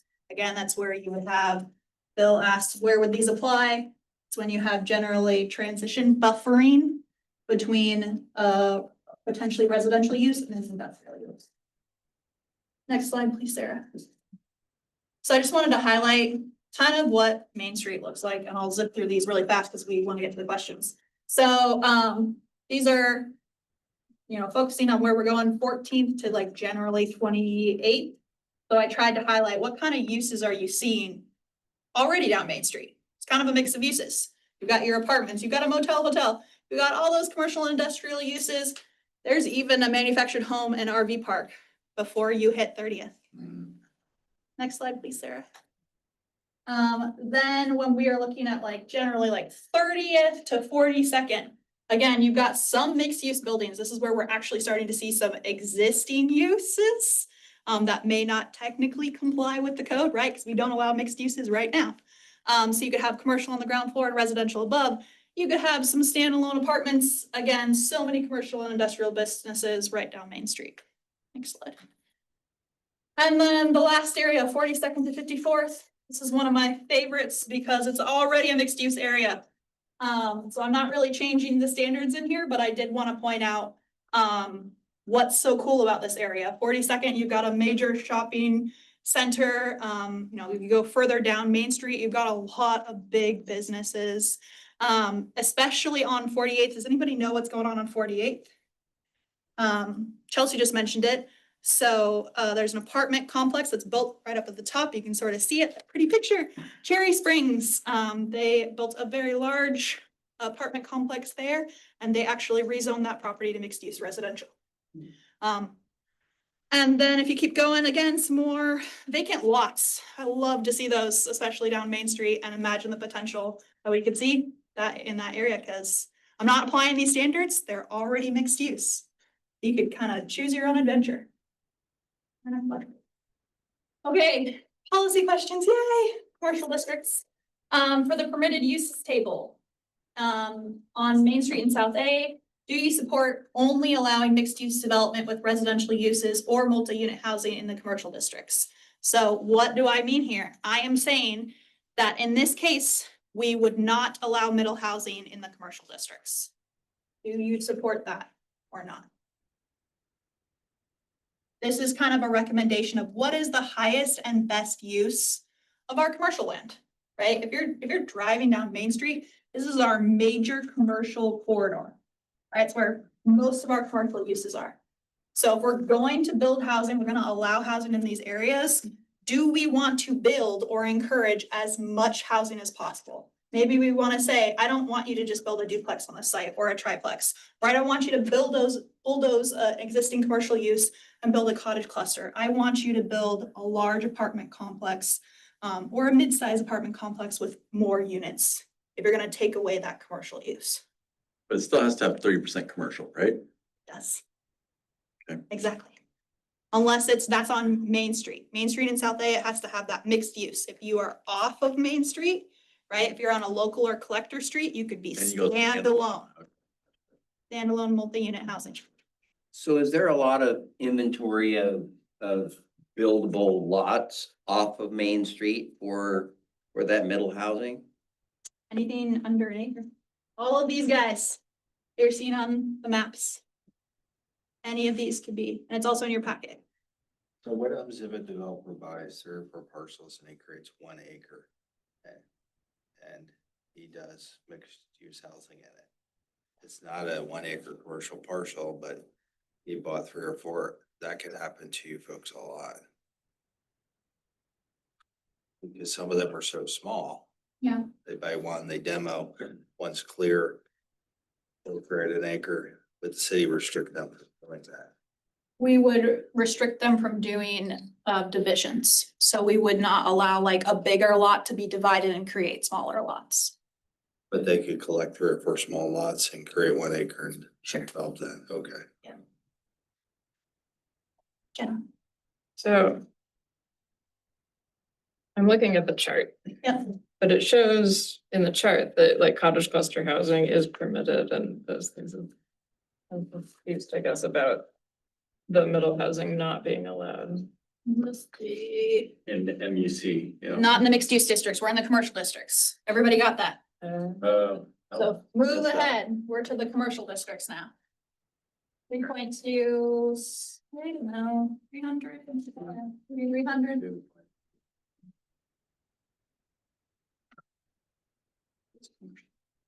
Where,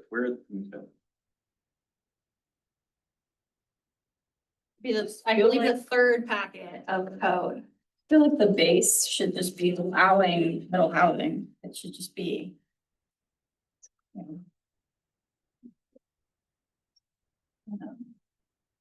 So like, You're proposing to prohibit multi-unit housing, whether middle housing or any multi-unit housing in general office. We didn't make any changes to general office, no changes to general office or major retail commercial. That's the way it is written, Yeah, that's how it is right now. that you considered allowing that to be put up. No, because those areas are not on Main Street. Oh, So the focus of this was Main Street, community commercial there's on nothing Main zoned Street. to you. Street. That is correct. Makes my job a tiny bit easier. so all the slides you just showed of like mixed uses along Main Street. Are those all in mixed use areas? Or are some of those in commercial areas? They're all commercial. So now we're making them a mixed use district, Okay, so like, Just legalizing. legalizing a mix of uses. Except for the fact. Yeah. No parking between the building and the street, state law, But for the existing. for the existing one. It's grandfathered. Don't you love those? Same with those automobile uses we talked about in downtown. Their grandfather until they're vacant for 60 days. Exactly. And then it goes vacant forever like Yeah. all of one would. So actually, I'm hoping to get to that as part of phase two. We might, I can't promise, but we may be looking at conditional uses and changing the language around a bit. I'm hoping that we can go from 6 months to a year, but I cannot guarantee. So. A year evaporates. Not sure I'm hearing any thoughts on this one. I can move ahead and we can come back. Does that sound good? Okay. When mixed use buildings with residential uses or multi-unit housing abut an industrial district, again, we are proposing additional setbacks, screening, landscaping, and reduced height. Do you think the proposed standards protect livability within the commercial districts and mitigate mostly visual and noise impacts? So again, I really like looking at the 14th to 28th area because does everybody know what like major industrial uses are in this area? Anybody think of a major industrial use right around here?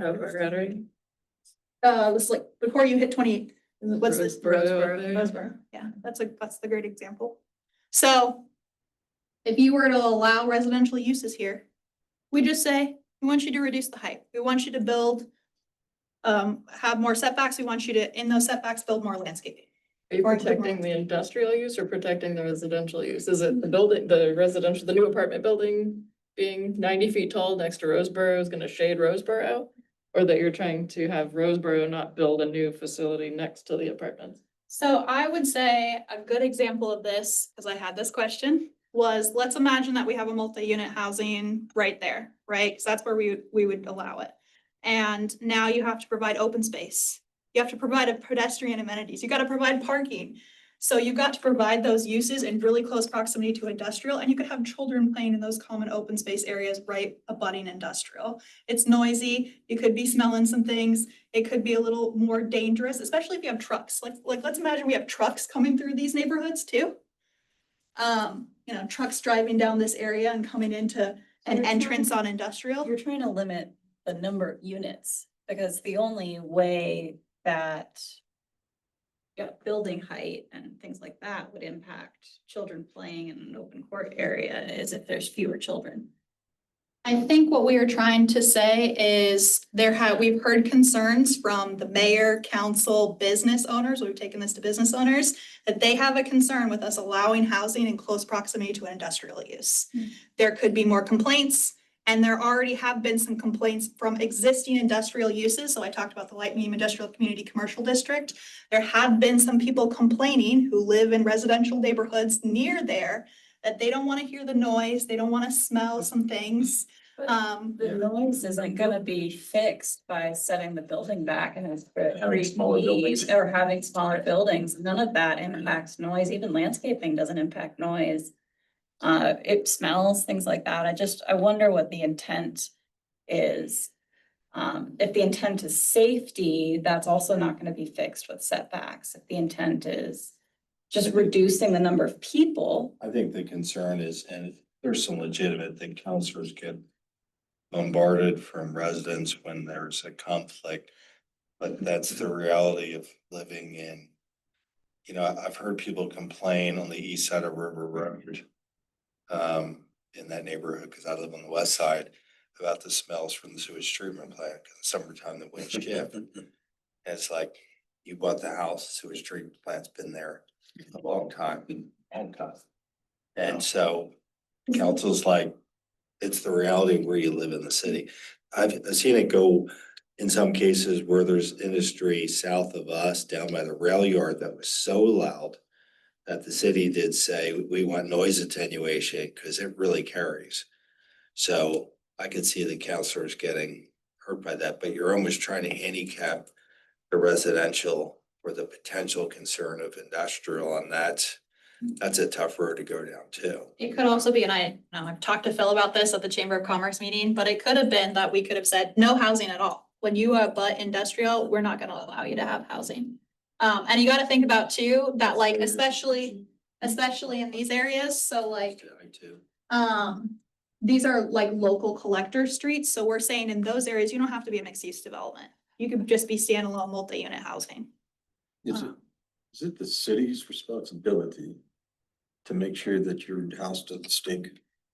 I think that's an interesting question. I almost would point to Eugene, because if anybody's following any of the code amendments that are happening in Eugene right now, they're actually proposing a public health and safety code amendment. Yeah. And that's because there are some people who live in a residential district that is very close to industrial districts. And so now they're trying to apply code to protect more of those residential uses. So they're applying additional setbacks. They're saying if you're an industrial use, you have to make sure that you abide by like state laws for air quality and They're water just quality. requiring a lot of them to get a LaRapa permit. They didn't have to get one before.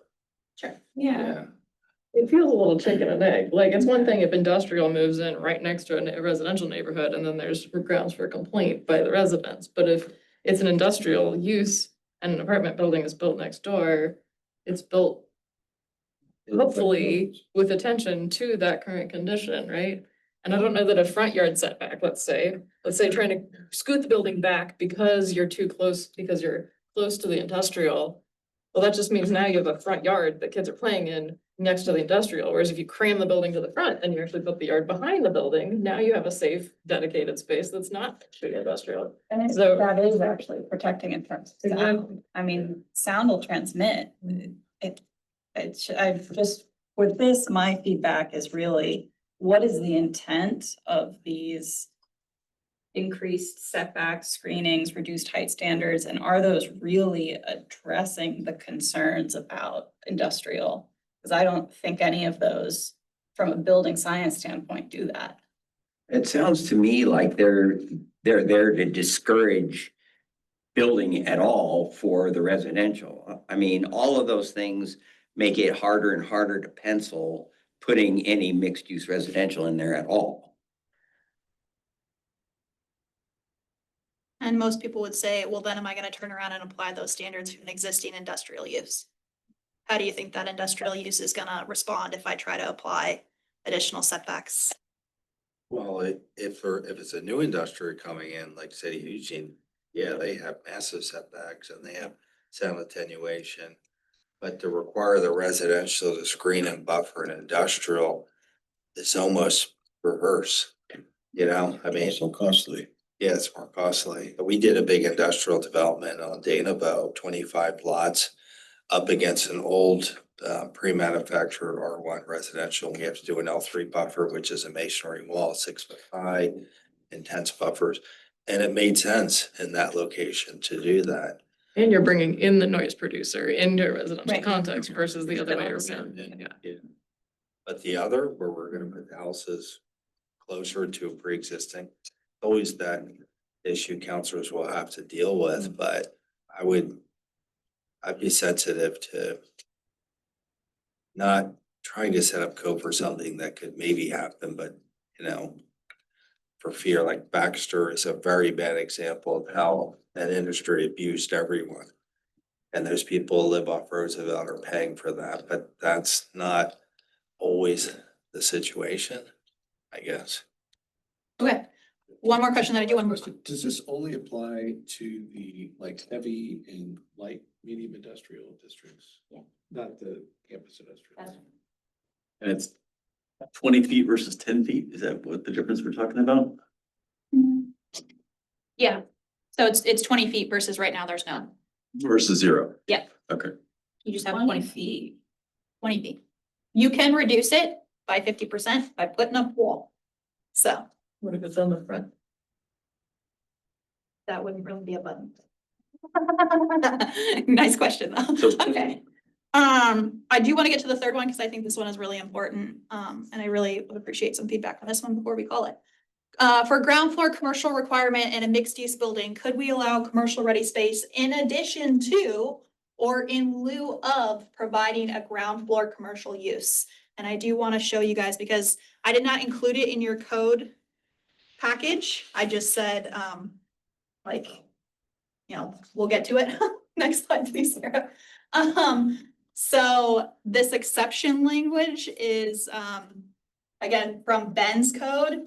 And so again, does everybody remember the mixed use requirement? What's the mixed use requirement?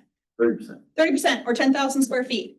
So I am saying that if you did not want to provide a commercial use, you could provide a commercial ready use. So what does this say? It says the entire ground floor must be constructed to accommodate non-residential uses. Then we go into what that means. If the residential uses are provided immediately above the ground floor, so ground floor is commercial, then residential above, you gotta have horizontal occupancy separation per the Oregon Structural Specialty Code. Makes sense, right? Building, you're complying with building code. The ground floor height must have an interior of no less than 12 feet, measured from the entry level floor to the bottom of the structural members of the floor above. So kind of ignore, you could probably ignore this parking located within a structure, maybe, but conversion of a portion of a building from commercial to residential use, we already have that, that's state law. So does it make sense to you to, in lieu of having a commercial use requirement, right? Phil was saying, well, what if we've had a street frontage requirement? What if I said to you, Phil, what if I can allow you to have a commercial ready space? You don't have to have a commercial use at all. What You could can just- put in it? Can it be, It could be residential. With residential high ceilings. and then it just can be flopped over to commercial at some point if somebody wants. Exactly. It could, so it came up, my understanding, when the Blue Mackenzie project was proposed.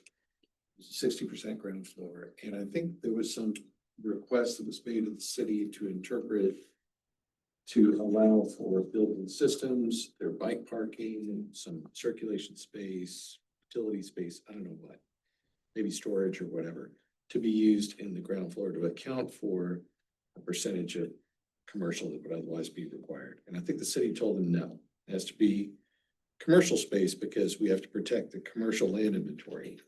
Ding, ding, ding. So this is saying your building could be converted at some point to. Commercial, it could have a commercial use, or right now it could be residential, or commercial in the future, or.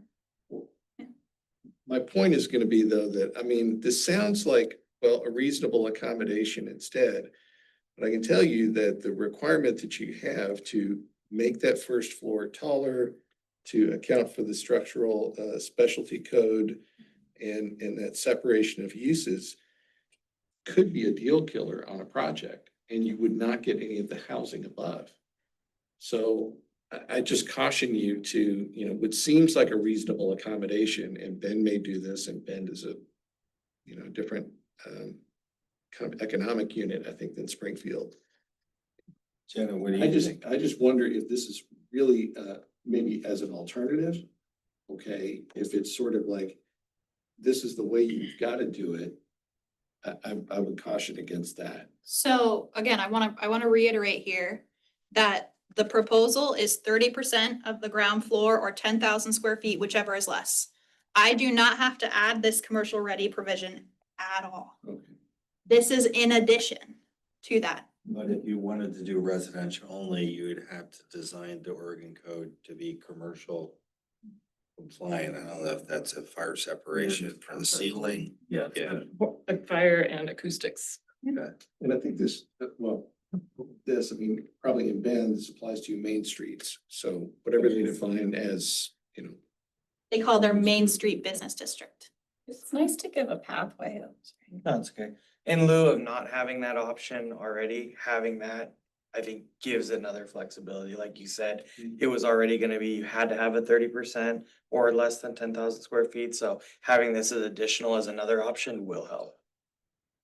I do think the 12 feet, they're just gonna make it commercial. I mean, I don't want to see many people taking the pathway if it has to be 12 foot. But I like that you're providing it. It's always nice to have extra pathways. Would it be better if it was 10 feet? yes. Minus 2 feet. And I think it'd be great if the city did provide more flexibility as what the uses would be, because somebody might say, look, I want to make the whole thing 12 feet on the ground floor. But I can't fill the entirety of the ground floor, and I can't even fill 30% of it. So I need to be able to use some flexibility in what goes into the ground floor The frontage would be super active and it's a Bentley store. Jenna's motorcycle. Would this address an issue if there was a wonderful building with apartments on the upper floors and commercial built on the lower floor and the commercial was vacant for 5 years? At that point, what would be nonsensical about saying, well, no one's taken for commercial, why can't we live somebody there? Absolutely. But with this, the current way you have it, not this one necessarily, but is there a way to look at that? That's a conversion, I think, isn't it? Yeah, conversion of a building or a portion of a building. We already have that in our. So it wasn't built Same. to suit, but you get a ground floor commercial tenant that's gone, it's vacant. You could put a couple apartments in there. Use it for storage for the units up above. I'm gonna move on real quick. I know we're almost out of time. These are just general questions, so I just wanna, thank you all for your attendance, and if you guys had any additional questions, I know, Bill, you had a comment earlier about the lot frontage, and I do wanna give people the opportunity to comment and give me a thumbs up or no on. So right now, again, we just talked about, right? We have the 30% of a building or 10,000 square feet, and we could also offer this commercial ready option. Or I could take the commercial ready option off the table altogether and just say it's 30% of the ground floor, 10,000 square feet, or it's based off of a frontage, minimum frontage, or kind of Phil's requirement. Or suggestion, I'm sorry, not requirement, suggestion. You guys have a preference. Now that you've seen the commercial ready option, do we lean more towards the commercial ready option? Is there still the horizontal commercial option available? There is still the horizontal. Jen? We have like 4 options? Yeah. Like, if we have a frontage option, or a square footage option, or a commercial ready option. I'm not actually kidding, like, Yeah. I think those are all, like, projects have different needs, and I think the commercial ready option, despite other opinions across the table, I think we probably don't want to bring it down to 10 feet, because then it will be very difficult to ever actually use as a commercial space, like, if you need any sort of ductwork or a hood, or just like anything, like, that's really gonna be tough, and then you're just really locked in probably to residential, right? But it would be really helpful for residential. But having that as an option, along with a frontage option or a square footage option, then depending on lot, do you have a skinny lot with no windows? Do you have a big corner lot that you have windows on all sides and you have like lots of opportunities for different entrances? Like, it varies a lot depending on the proportions of the site, the locations of the site, like, there's a lot of variables there. And so having options then that you can work Yeah, with I would be think really you're useful. hearing us all come back to flexibility and everything, because it's every developer is different, every site is different.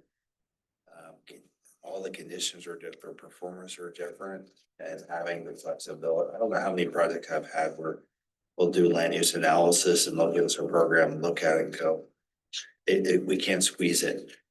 The squeeze factor, and they bail on it, where if there's more flexibility, maybe you can get something to work. Okay, I know that next month is December. Holy cow, we've gone through 6 months with this TAC. It's almost the end of the year. Congrats, we're gonna enter 2026. I do wanna touch on that I'm probably not gonna be able to meet with you next month, but I will be going to City Council and Planning Commission the 1st and the 2nd of December. So if you guys wanna tune into those and you wanna hear, Let us know when you have a council. sorry, What, can you email the group when you'll go to council and? I can send a reminder. Well, yeah, just so we know when they'll be there. Yep, I will. Yep. So I'm hoping to meet with you guys probably in January, but I know that's 2026. So I'll probably send you guys an email and just say, are we still on for 2026? I'd love to meet with you guys again. But I understand it, 2026 is a new year and you guys have other responsibilities and things, so. Are you going to council for their feedback at this point? Yes, Okay. yeah, so the first is council, the second is planning commission. Council, I'll mostly be asking the policy questions, right? Like, do you like the square footage or minimum percentage of a building, or do you prefer a commercial ready option? That's more of a a policy question, right? Planning commission, because they're not as much the deciding factor, council is the deciding factor on this. It might be more of these kind of just general development design standards. I'll be looking for council to give me, how do you want to move forward with some of these policies? So, A very specific item. okay. If you guys have specific questions too, because I know we're after time, it's 5 minutes after, so if you want to stay and talk to me, I'm here. But thank you so much, really appreciate you all. So is the next meeting they'll have already finalized? No, Okay. no, we will not be finalizing this until 2026. Well, I mean, if you're designing something that has 30% commercial, maybe we got forward, it's kind of small time.